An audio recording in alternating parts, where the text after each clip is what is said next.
Pemirsa, efisiensi anggaran besar-besaran terus dilakukan di berbagai kementerian lembaga. Ya, termasuk di dalamnya Kementerian Keuangan, pemirsa.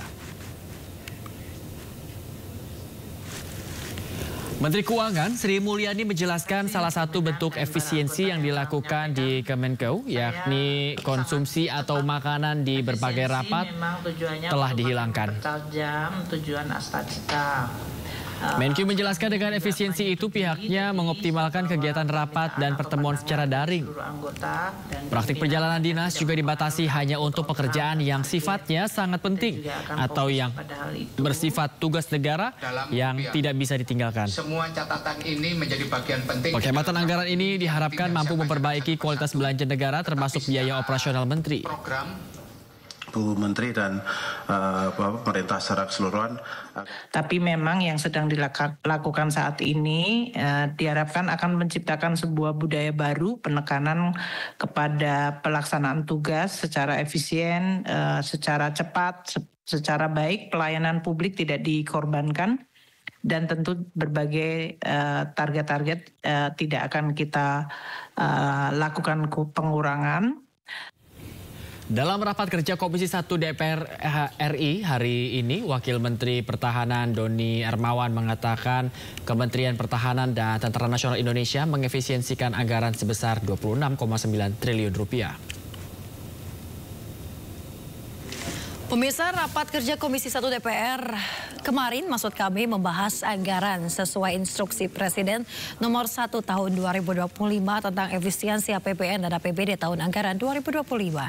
Rapat dihadiri langsung oleh Wamenhan Doni Hermawan, Panglima TNI Jenderal Agus Subianto, Kasat Jenderal TNI Maruli Simanjuntak, dan Kasal Laksamana TNI Muhammad Ali.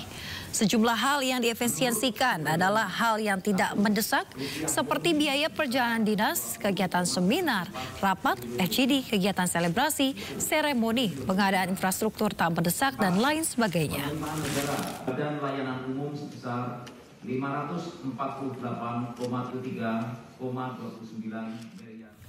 Pemirsa, Menteri Hak Asasi Manusia Natalius Pigai menegaskan kementeriannya paling siap dan patuh mengikuti perintah Presiden Prabowo Subianto melakukan pengetatan atau efisiensi anggaran. Ya, bahkan ditegaskannya tidak ada satupun lampu padam akibat pengetatan anggaran. Boleh cek di televisi, di media cuma satu-satunya yang menyatakan siap dan tidak terpengaruh. Dan itu saya buktikan, kantor hari ini di Kementerian Hak Asasi Manusia berjalan normal. Satu lampu pun tidak padam.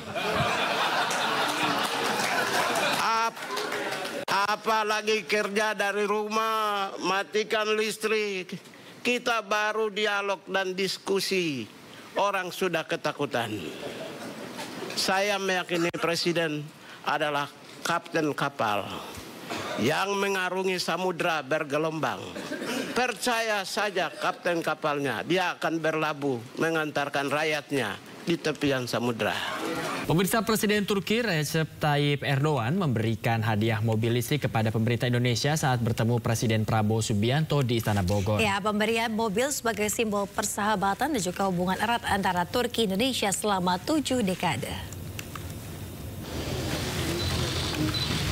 Pemirsa, sebuah mobil listrik tok produksi Turki diberikan Presiden Erdogan kepada pemerintah Indonesia saat bertemu Presiden RI Prabowo Subianto. Mobil ini bukanlah pemberian untuk Prabowo pribadi, melainkan untuk negara Indonesia sebagai simbol persahabatan dan juga hubungan erat selama 7 dekade. Mobil diberikan saat Prabowo dan Erdogan menuju tempat jamuan santap siang kenegaraan pada Rabu siang. Tok T10X merupakan kendaraan listrik dengan perangkat cerdas yang terhubung dengan ekosistem mobilitas Tok, termasuk jangkauan baterai hingga 523 km. Sementara itu, pemirsa, Prabowo Subianto memberikan 2 cenderamata untuk Erdogan, yakni senapan serbu buatan Pindad dibubuhi tulisan nama Erdogan dan juga sebuah keris Bali kegodohan.